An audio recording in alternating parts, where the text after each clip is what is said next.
Thank you. Thanks to the organizers for inviting me, for organizing such a wonderful workshop. I talked about joint work with James Pascaleff.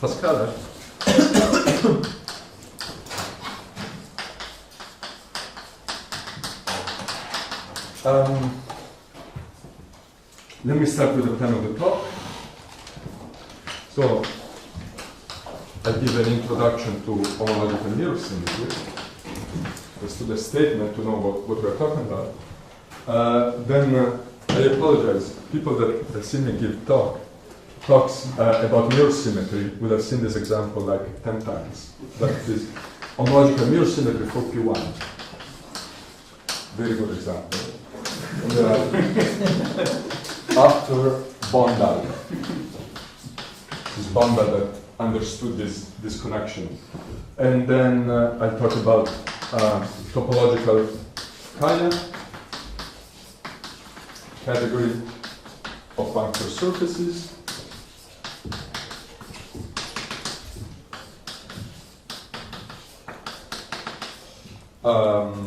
And then the title of the talk is actually a bit misleading because what we will talk about is homological mirror symmetry for LG models, 3D toric LG models.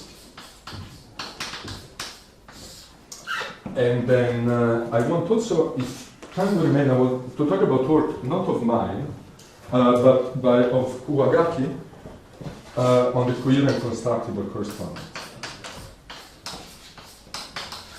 And the reason I want to talk about this work is the following.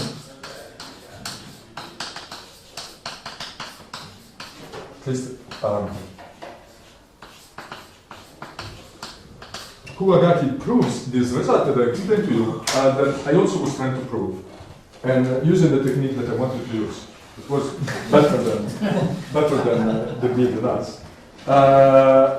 And the technique, I think is very interesting. This is a very beautiful result. So it's a postdoc happy. Okay, so let's start with what is homological mirror symmetry. So mirror symmetry, we all know, is about a certain relationship between two geometries, and we traditionally call the kind of invariance we are interested in, respectively A side and B side. And then we have basically this little schema table that says that, okay, we have these two geometry, x and x hat, or x wedge, and the A side of x corresponds in a certain way to the B side of x wedge, and vice versa. So, let me state, although we probably are all familiar with it, Kotsevich, 1994, homological mirror symmetry conjecture that makes concrete that relationship. So in 94, Kotsevich told us that mirror symmetry should really be about a statement of the following form. So suppose we start with x and x fiddle, 3D. Let me put this in parentheses. Calabi-Yau variety, smooth and proper.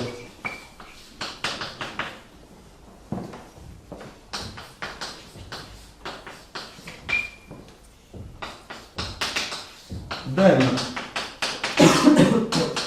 if x and x zero are mirrored, what do you bring before Kotsevich? sorry? What do you bring before Kotsevich? 94. 94, which is ICM top. And so, if x and this x wedge are mirrored, then we should have that. Then, the derived category of x should be equivalent to the Fukaya category of x wedge. So, and vice versa.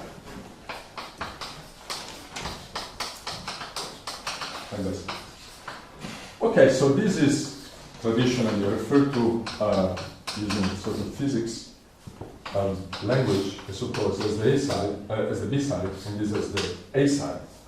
So the B side is an invariant of X as an algebraic variety. It only sees X as an algebraic variety, and is a fairly familiar object. Roughly speaking, we know what this is. We heard talks about this through the week. Objects are basically complexes of vector bundles over X. The Fukaya categories we all know, and we also heard very interesting talks about this guy over the week, is a much more complicated, intricate, difficult to work with object. It measures the symplectic geometry of this X wedge. The objects are Lagrangian submanifolds, and the morphisms are given in terms of quantum intersection theory of Lagrangians. Okay, whatever that is, very complicated. Part of the message of today's talk is that in a large class of examples, we can replace this complicated object with something that is combinatorial and computable. This is part of a large story to which I took part, many people took part also in this room. I try to give some references as we go along. But before, I want to explain in which way the statement I will discuss differs from Koncevich's original setup. So let me just say there are many generalizations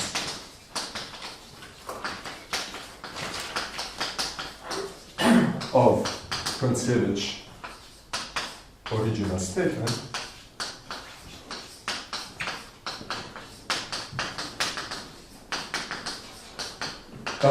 Partly due to Koncevic himself, partly due to other people. Anyways, today, here's the differences. So X, so on the B side, might not be Calabi-Yau, and also might be non-compact.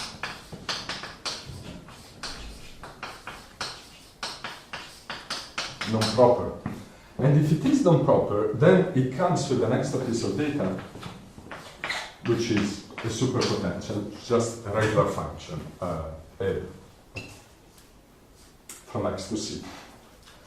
In which case, instead of the derived category of X, we take the category of matrix factorizations of W, which fortunately many people have discussed already in several talks. But sort of for our purposes, you can think of this just as a relative version of the derived category. Okay, derived category is sort of an absolute thing. Category matrix factorization of this double. What about on the A side?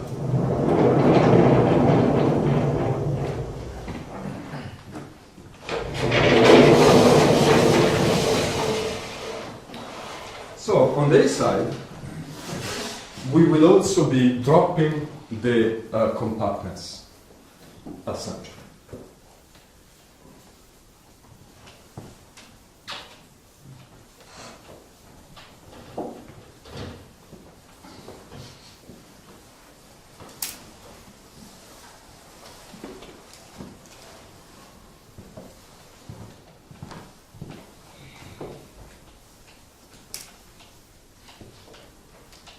Okay, so what happens on the A side? Well, X wedge will be non-compact,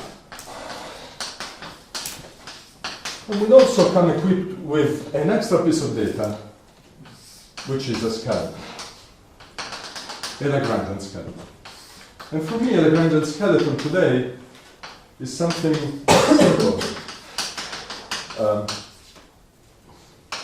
It's just a half-dimensional, say, CW complex that embeds in X, half real-dimensional, and embeds in X as a Lagrangian deformation retract. What does it mean? X wedge is symplectic, okay? So we want S to be Lagrangian, so we want the symplectic form to put back to 0. S will be in general singular, so what we're really asking is that I guess, the smooth locus of S is Lagrange. And the formation of retract is purely a topological condition. It means that we can retract X right back onto S. We'll see examples. It's really very simple geometry. Okay, so why are we interested in this setup? And there are three reasons that one can mention. First of all is physics.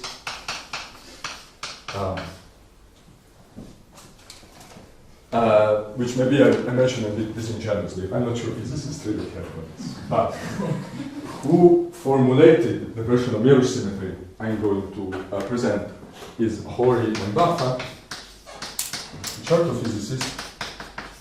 And we're certainly interested in this, say, 20 years ago. Now I'm not sure. So, second, this is an important step to prove even the original statement.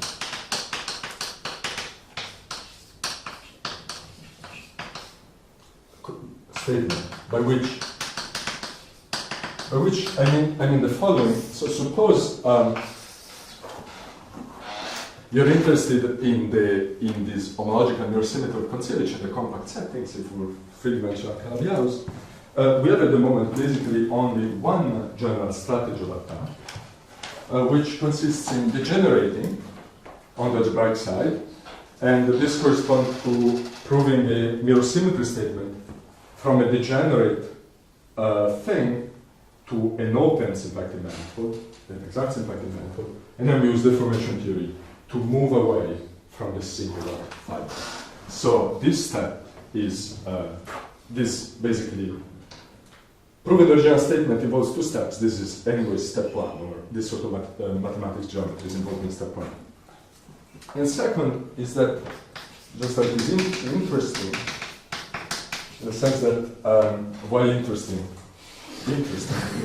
because there are a lot of features that are specific to these classical examples, and we'll see them in a second, and they are not visible in the compact story.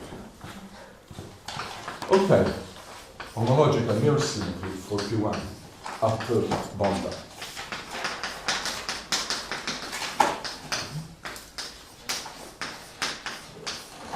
Okay, so again, this is something that I said in my talks for years. But what is going to happen is this. I'm going to introduce a sequence of categories and equivalences between them, such that when we compose all these equivalences, we get an homological mirror symmetry type statement for P1. The first category is the algebra geometric category. So we start from the B side and we will walk towards the A side one step at a time. So the first category is just dB core P1. I should say that all the categories here are DG enhanced and triangulated, even when I don't mention this explicitly. The second category is a representation theoretic category. It's just representations of the Kronecker quiver derived DG. So this equivalence is part of a very famous result of Berlinson from the end of the 70s, in which he basically gave this, what we call the linear algebra description of the derived category of Pn for every n, and it was the first, I would say, calculation of the derived category, which the derived category wasn't just a tool to formulate results as somehow when Grothendieck and Verdier introduced these things, but it was something that one could actually compute.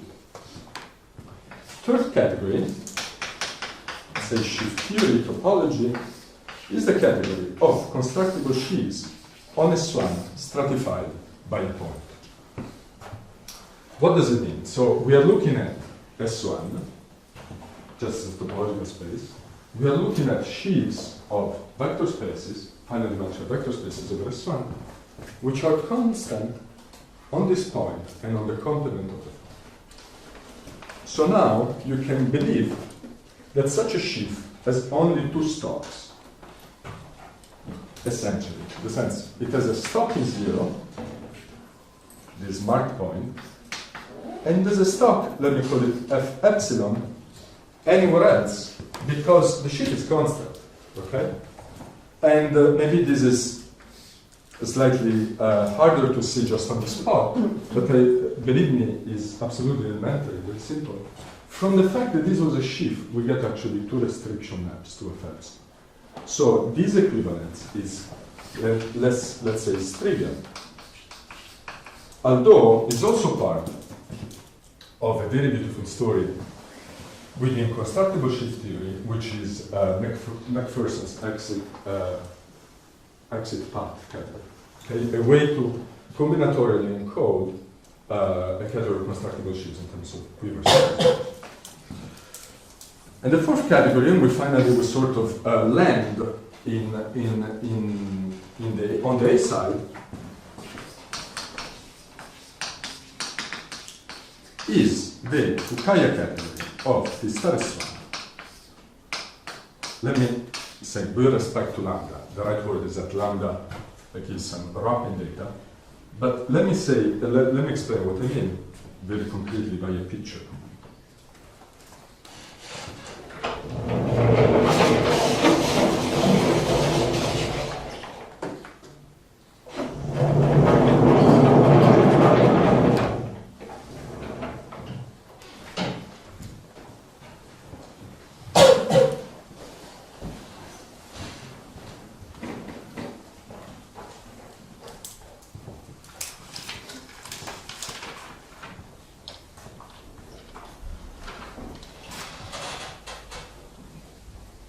Okay, so what is this status one? It's just a cube, a cylinder,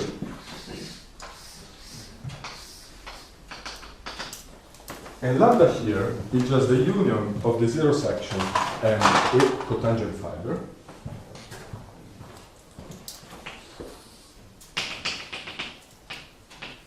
And basically, what we're looking at are Lagrangians that are asymptotic to this shape that we fix in advance, roughly speaking.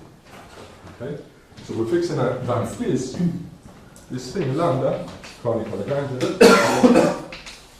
and then we're going to look at the exact Lagrangians that are, in appropriate sense, asymptotic, or stay close to this shape. And I drew sort of one for you.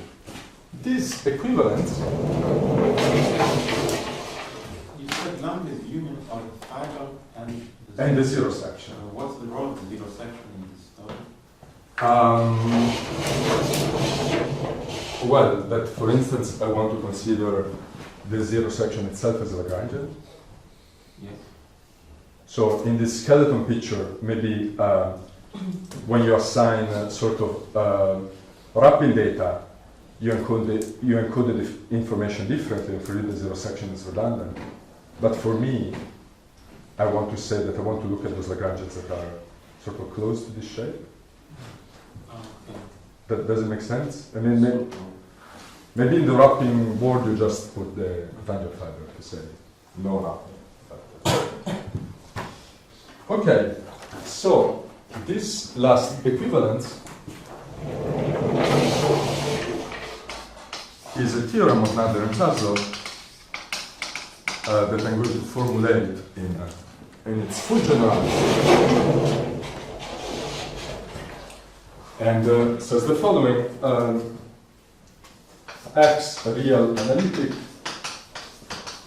Wait, can you describe the arms for a second? I'm confused if it's infinitesimal or it's the stuff.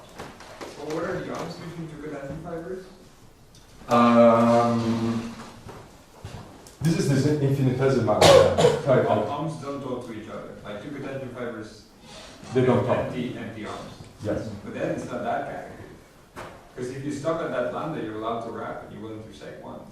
No, first of all, I don't have, these are just constructible sheets.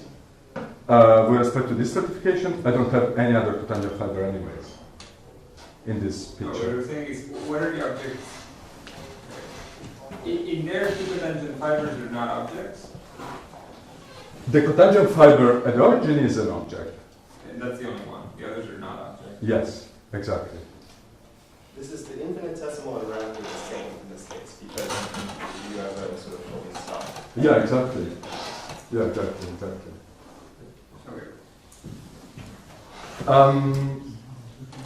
Okay. But the zero section, so your category has one out, it also has a zero section. There's also the zero section. Okay. And so I have, for instance, all local systems on S1 that via that equivalence correspond to the skyscraper sheets in various points on P1, as we discussed. Yeah. So Nadler and Zaslow result says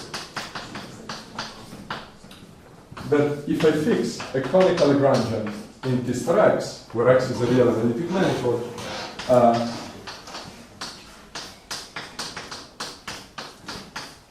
I get an equivalence between this category on the left-hand side that, as I said, can be conceptualized as a partially wrapped category, and that's what they call the infinitesimal Fukaya category, and the category of constructible sheaves on X with singular support in lambda. We don't really need to understand what is the singular support, because in this case, it's something that we can explain just in a line. So somehow to make contact between this board and that board, we just need to know that the category of constructible sheets with respect to stratification is the same as the category of constructible sheets having singular support in the union of the conormals. And so this gives us exactly that. Okay? Okay. You mean this is an equivalence of the G or A infinite categories? Is an equivalence of the G categories. What is structure on these sheaves, the DG or A infinity structure on this? I mean, this is just as a DG enhancement. You can think of, if you think in terms of category representations of the quiver, you are basically taking representations in the category complexes.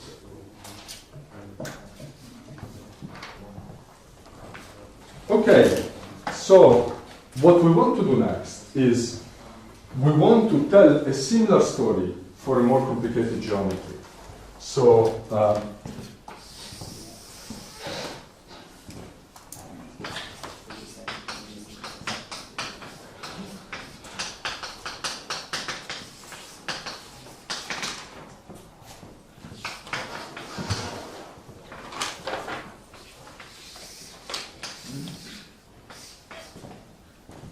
want to do the same, for instance, for something like this. Okay? So here we have a punctured Riemann surface, and I just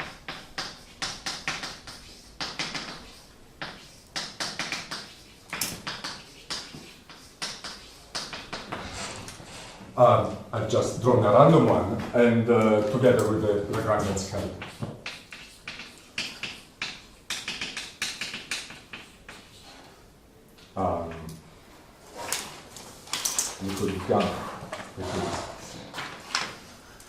So we want to have a comparable model, comparably topological, comparably combinatorial, to describe the Fukaya category of something like that. The problem is that we cannot use Nadler and Zaslow result because this clearly is not global, the cotangent band.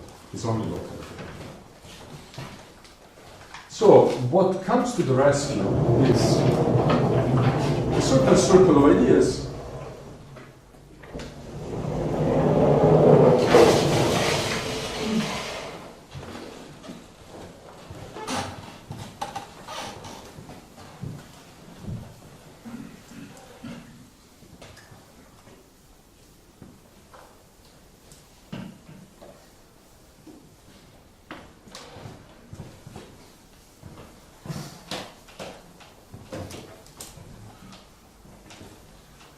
So, as I was saying, what comes to the rescue is a certain circle of ideas that I will attribute to Kratzevich.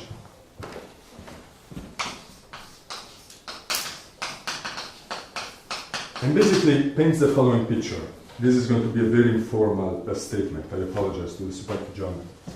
So, if X is an exact symplectic manifold,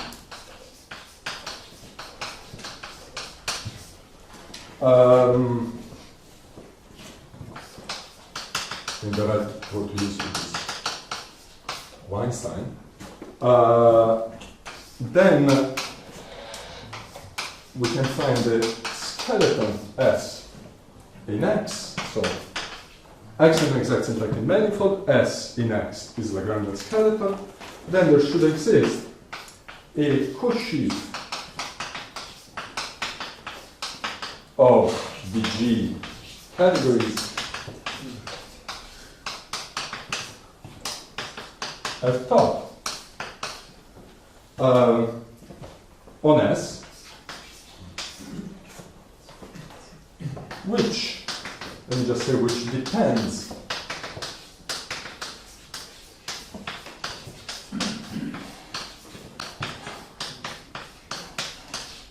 only on the topology of S,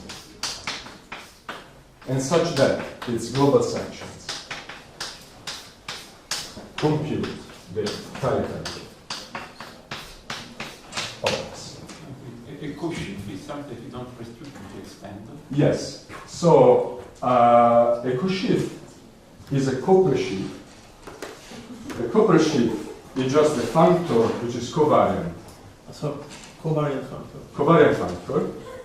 And then the gluing condition is just the same. Okay? Only instead of taking a limit, you take a coordinate. Just the same. And the co-sheaf here is not so important. You can reverse the arrows. It doesn't matter. It does. You can work with many models. It doesn't matter. So the construction of this co-sheaf or sheaf of categories has been pursued by various teams of people, including myself, Treumann-Zaslow, Dyckerhoff-Kapranov, Nadler.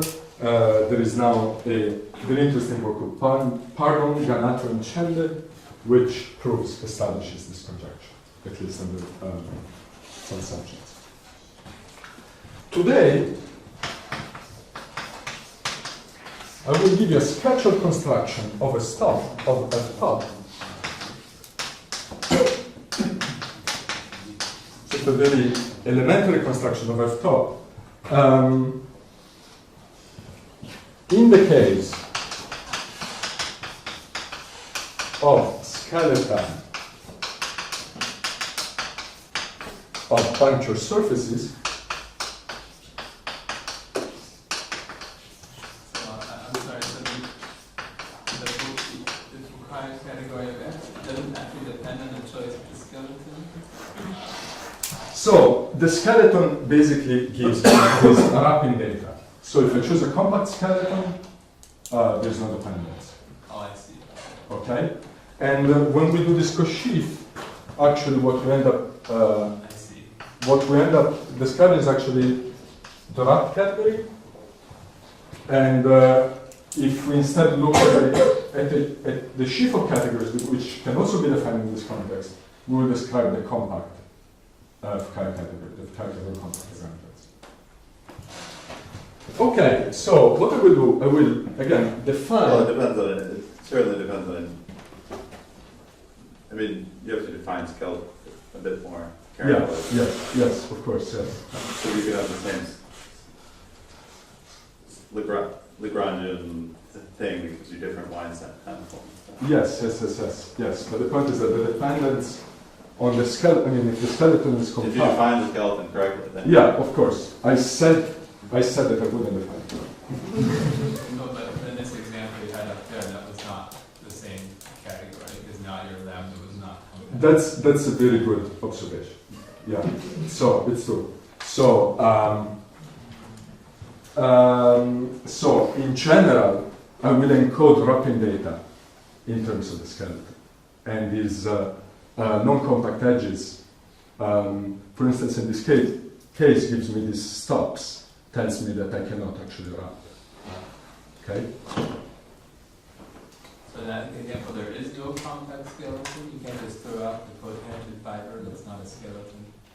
It is a skeleton. What I'm not describing is something different. I see. So in this Cauchy picture, what I'm describing are these infinite dimensional local systems.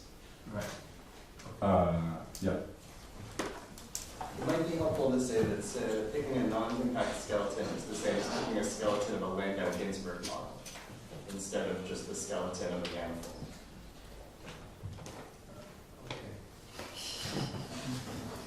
Okay, so let me tell you how this F top is defined, at least the sketch, in the simplest case that interests us, which is skeleta of punctured surface.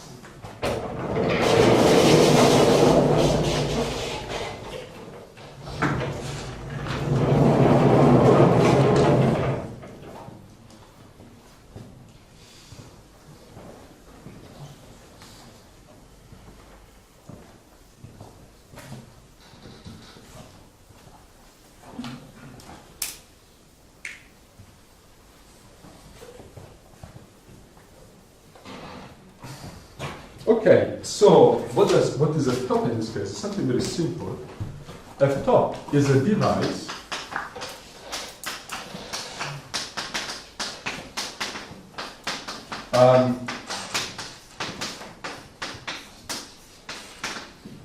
that assigns to graphs categories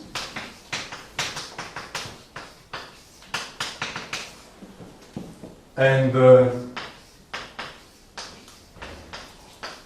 to open embeddings of graphs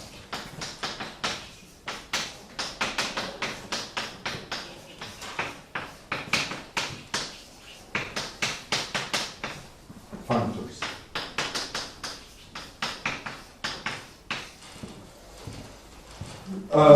Okay, so let me tell you what F top looks like. I should say that another thing that I will not mention is that for the sake of this talk, everything, all the categories will be just Z2 graded.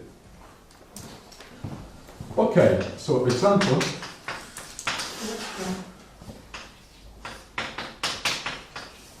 F top of a ribbon graph without vertices is just that.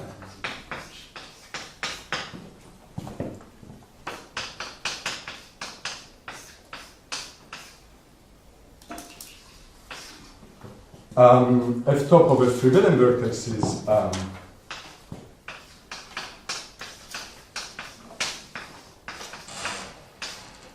representations of the two figure. Why? Why? Yes. Because. Yeah. But what is the reason behind this? Well, so the reason should be, so from my perspective, the reason is that the category of constructible sheets on the real line with these conical agreements, with this conical, with singular support here, is representations of this group. Right? But the real reason is that this calculates the Fukaya category of the symplectic color. And so this is just a calculation. Okay. And so now I need to tell you what are these co-restrictions. And I'm going to tell you what one co-restriction is. Suppose I embed this leg here. I do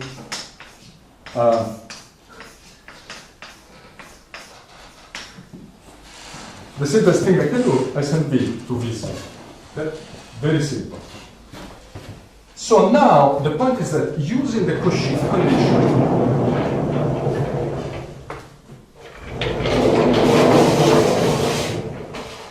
but there are three ways, maybe it's good to say there are three ways to do this because you got three legs. absolutely. But you only see, well, maybe it's a bit confusing because you only see two ways.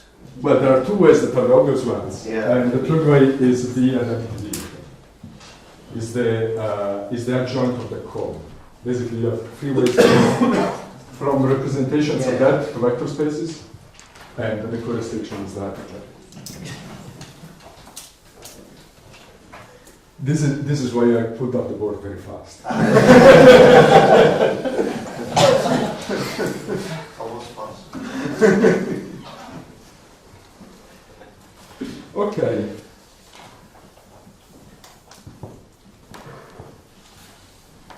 So in doing this, you're really breaking the symmetry of this tripod completely. Yeah, but I just want to give this especially simple model. Okay. There are symmetric models that Nadler and Dyckerhoff-Kapranov have studied, I think, silent symmetry. Okay, so the point is that using the Cauchy condition,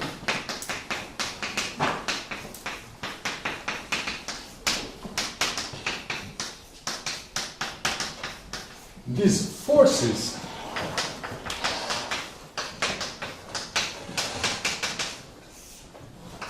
the value of f top on any trivalent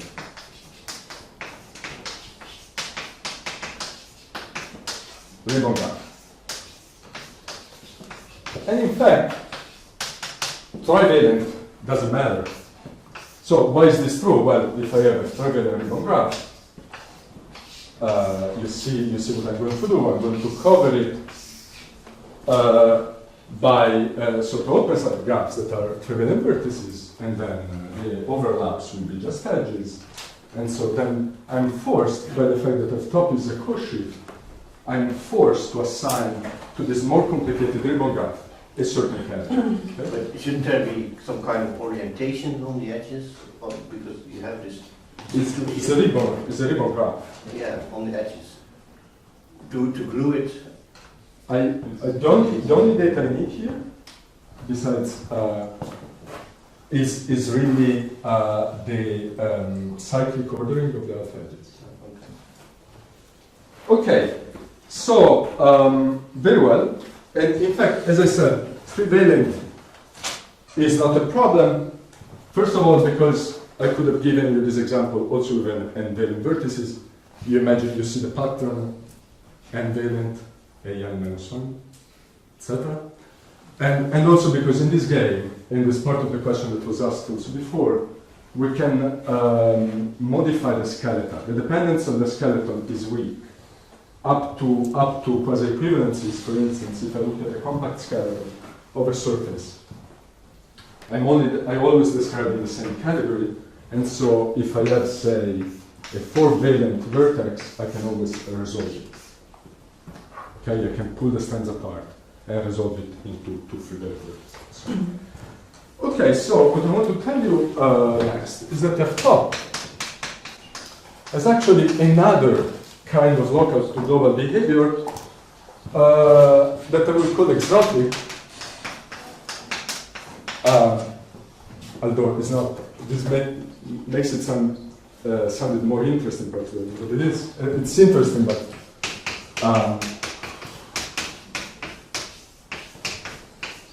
it's sort of an important property of f top, which encodes a different kind of gluing, which is not just the Cauchy gluing.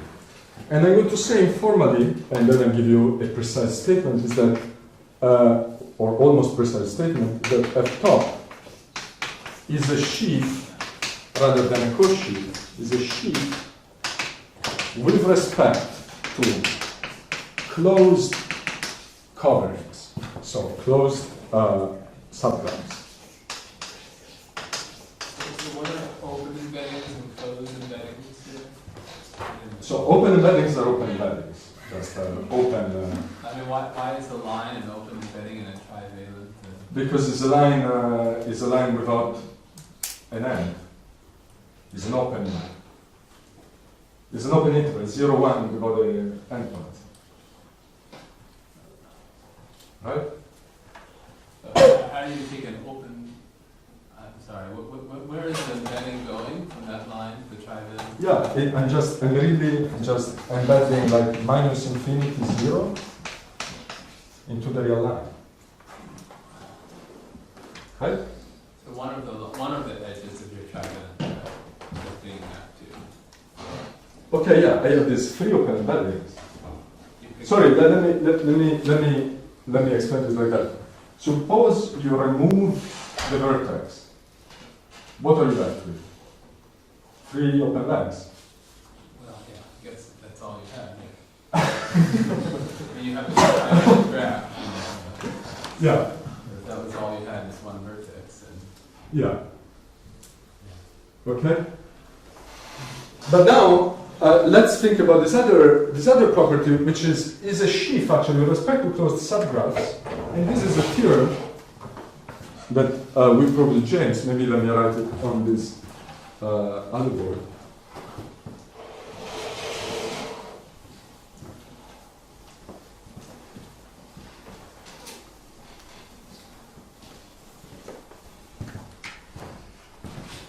So theorem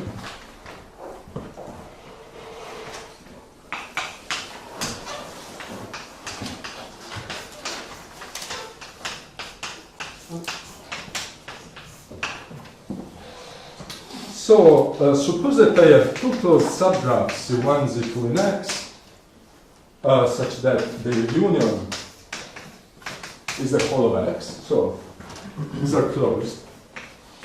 We'll see an example in just a second.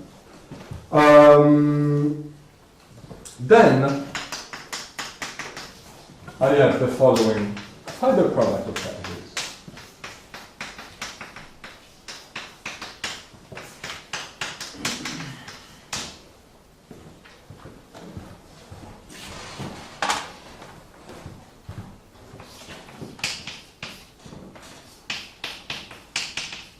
Strict fiber product or homotopy fiber product? Is a homotopy fiber product. Okay, so embedded in the statement is that I have sort of a wrong way restrictions to closed subgraphs, and also that this behaves like a sheaf. So a sheaf is if I have the value on open subsets, the value on the whole thing is the fiber product. Okay? So I'm going to revisit now, armed with this statement, the example of homological mirror symmetry for Q1.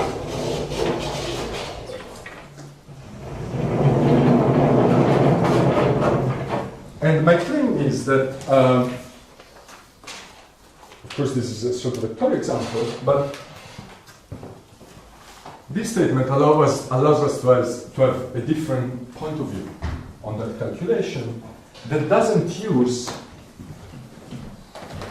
basically Bedinson's theorem. Bedinson's theorem, of course, for today's technology is much more familiar than that thing and people in the audience, but it's a genuine new input. You are finding a basis for your category.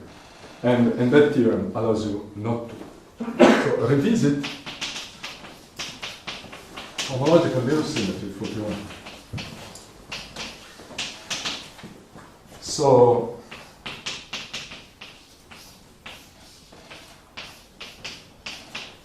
the skeleton here, let me remind you, is this lambda. Okay, it was a zero section classic tangent fiber.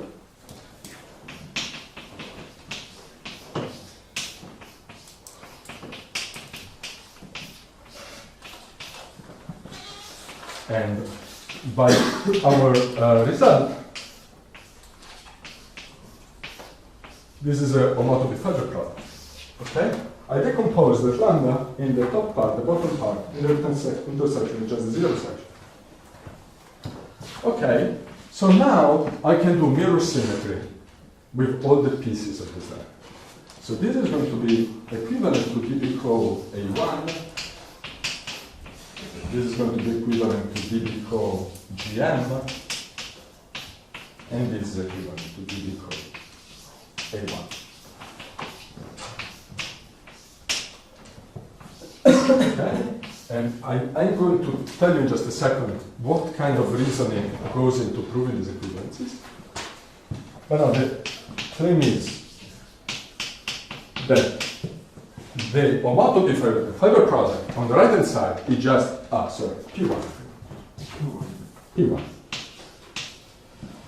The homotopy fiber product on the right hand side is the direct category of P1. This is just Zariski descent for categories of perfect complexes. So on the right hand side, what's happening is that I took P1 and I did the usual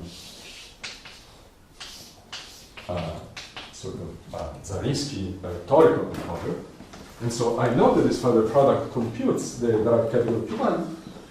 On the left-hand side, I did this sort of exotic gluing, and this tells me that this category must be equivalent to this category, because the central columns are equivalent. And I want to tell you that these equivalences in the central column are significantly less sophisticated than the equivalence between P1 and this. Because they basically, the reasoning that goes into the middle, so the middle section, sort of reasoning we are doing is the following. It's like observing that C t comma t minus 1, which is the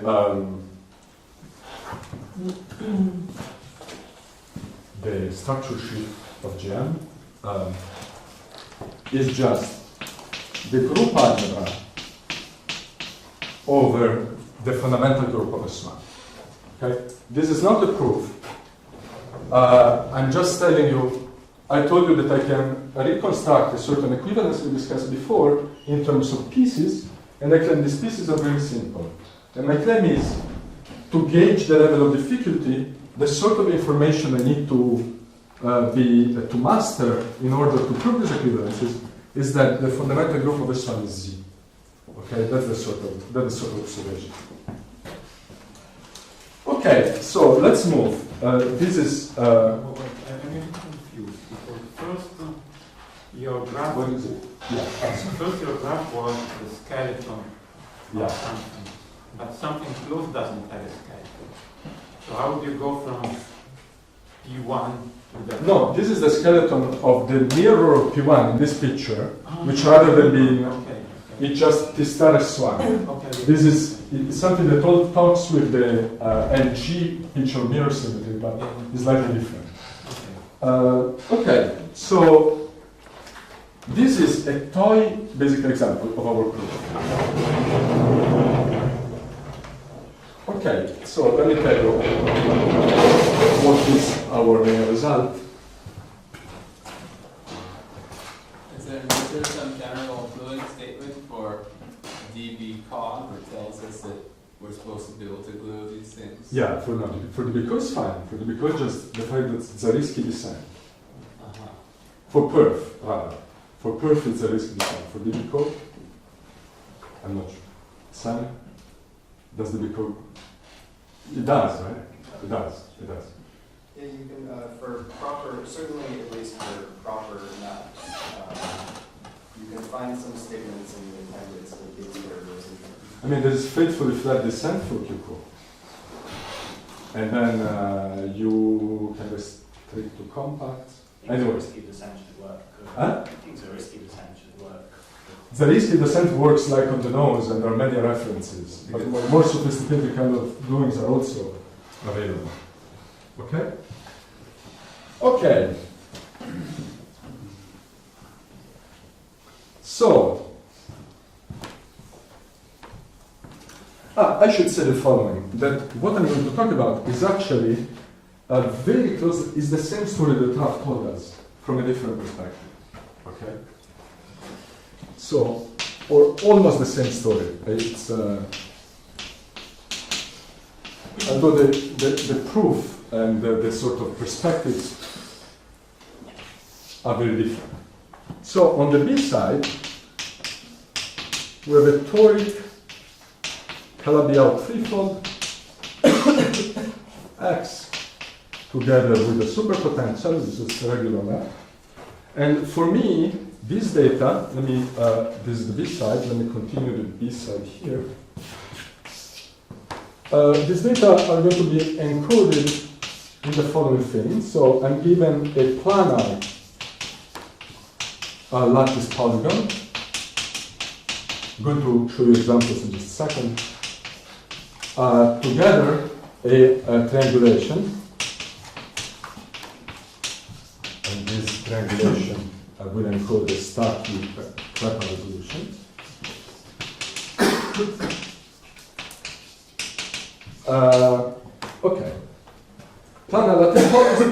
plus triangulation, what's going on is that we're going to place, it's exactly what Raf said, we're going to place this polygon at height 1, and the cone over this polygon is going to be our fan. Okay, we're going to see an example very soon. And the fact that we have this height function that was sort of sliced up, the fan gives us the superplane. Okay, so examples. Okay, C cube goes to C by X by Z. Let's do a slightly more complicated example, like what we can do. We can do thousands of things, of course, but we can say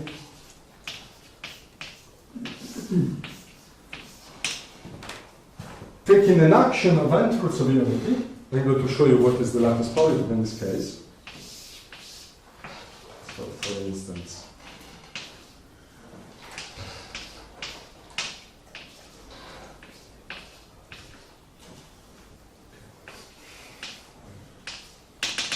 okay, and this is the lattice polygon.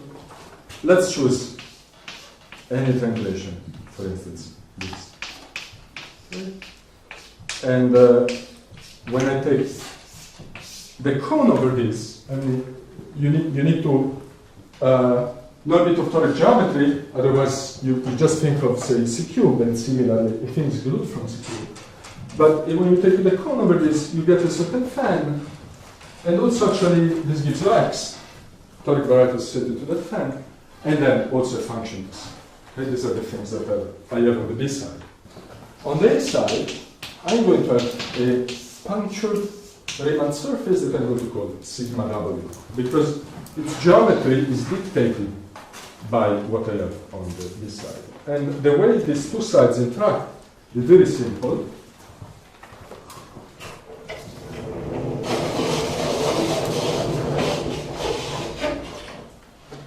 Is it correct to just say something valuing the fan is just blowing it up?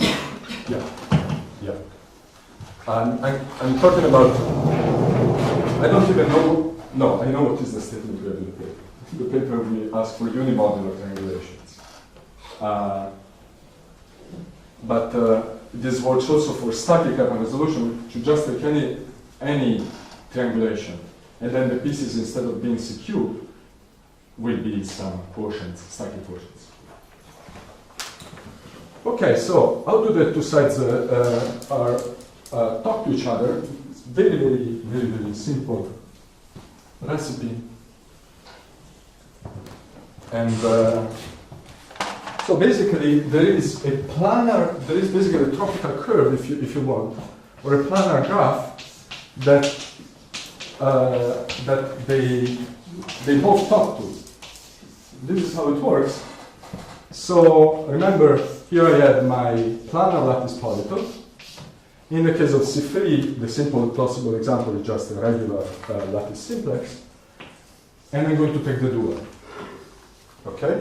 The dual is this planar graph, and then I just fatten it up. Okay? And so this is the perpends, the middle.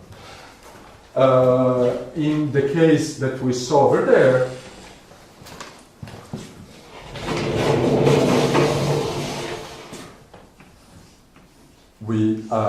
we will see, okay, some genus.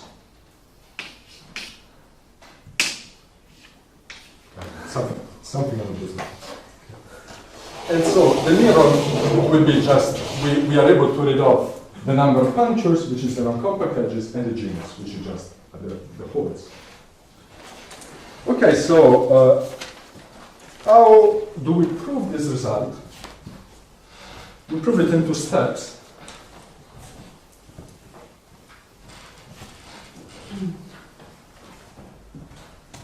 So, proof.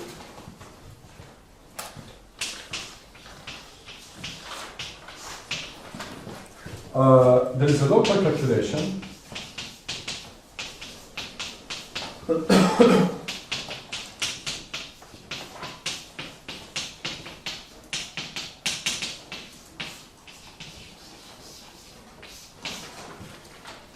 that says that this result holds for the pair of pants. This is simple. There are various ways to consider this is the case. And second, we have a local to global step.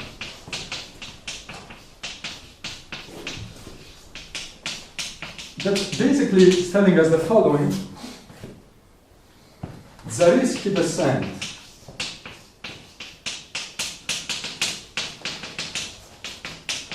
for the category matrix factorization matches exotic descent for F top. And yeah, so you have the building blocks, which is that, and you're going to prove that the way to glue on both sides these building blocks match. And again, the example to keep in mind is what I showed you of P1. Okay, that's the philosophy. Making this work requires controlling somehow the skeleton at each step. At each step, we need to modify the geometry of the skeleton to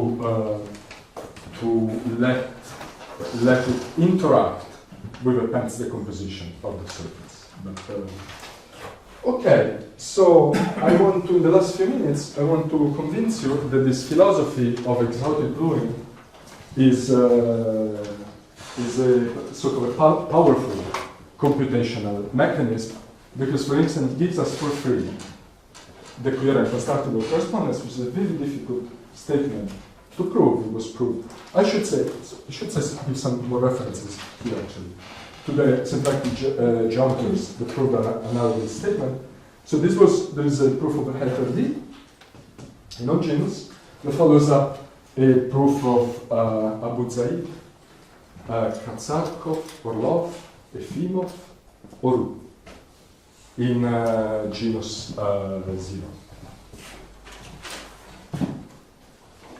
Okay. Are you saying that you prove the correct constructor correspondence using the A sign? What? You said that you prove the coherent constructor. I don't prove it. Unfortunately, I don't. But you said Kuwagaki proves it. Yeah, so I'll tell you the statement in just a second. Basically, he uses this philosophy. Does this prove it directly on the E model, or does it use the A model? I mean, then you need to compare with constructible sheaves. Yeah. Constructible sheaves, we are going to regard, let's say for the moment, it doesn't really matter, but as topological Fukaya category of that skeleton. And all you need to prove is that you have exotic gluing. And then you just prove basically CCC for CN. You know, your base case is the affine space. And then you prove that Zariski gluing, toric.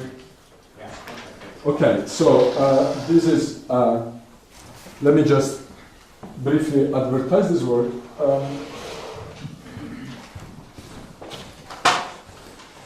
So,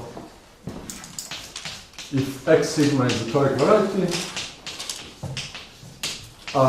the fan can be used to define a conical Lagrangian in T star bold T, where bold T is S1 to the dimension of X. But really, what it is MR modulo MZ. Okay, the real moment space modulo the integral lattice. This is the real torus of real dimension, the complex dimension of X. The way lambda sigma is defined is, at first looks a bit unappetizing, at least to me, because it's complicated. But it's not even that complicated, really. It just looks complicated. So we have a union on all the cones, and union on all the lattice points, and then what we're going to do, we're going to do the dual of the cone tau shifted plus chi times minus tau, and this lives in mr times nr, which is the same as t star nr. This border doesn't really matter, in the sense that you just need to believe or take out of this that out of the fan I can construct some shape some conical Lagrangian in the cotangent bundle of a real produce of the same dimension.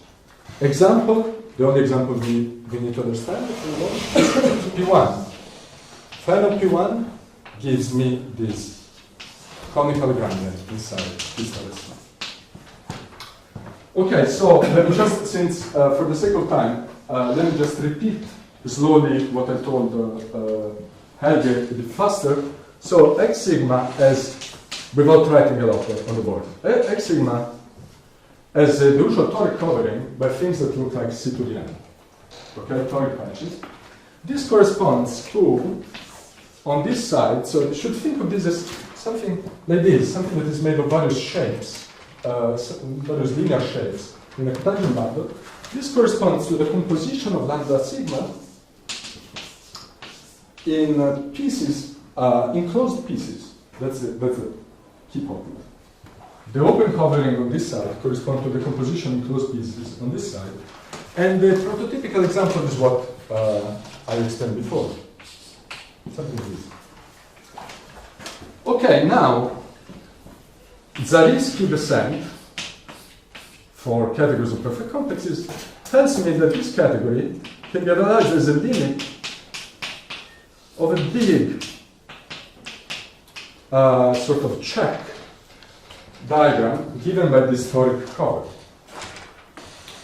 And the exotic gluing on this side tells me also that f top lambda sigma, that is really the same, this is really easy to prove that this is the same as this category of constructible sheaves, is also the limit of a big thing whose pieces calculate the Fukaya category corresponding to this closed piece. And now we're done. Because we understand that each of the pieces making up this big diagram are equivalent. Kind of reasoning is, what is the fundamental group of S1 cross S1? These sort of the questions that we need to address. And then the limits are also equivalent. And so that's the story. I had the impression I wanted to. Yes. I want to give tell who came up with the coherent constructible correspondence. This beautiful work of Fukaya and Zaslow. The idea was of Bondal, and I told you the case of P1 before. It's really an amazing video. Thank you very much.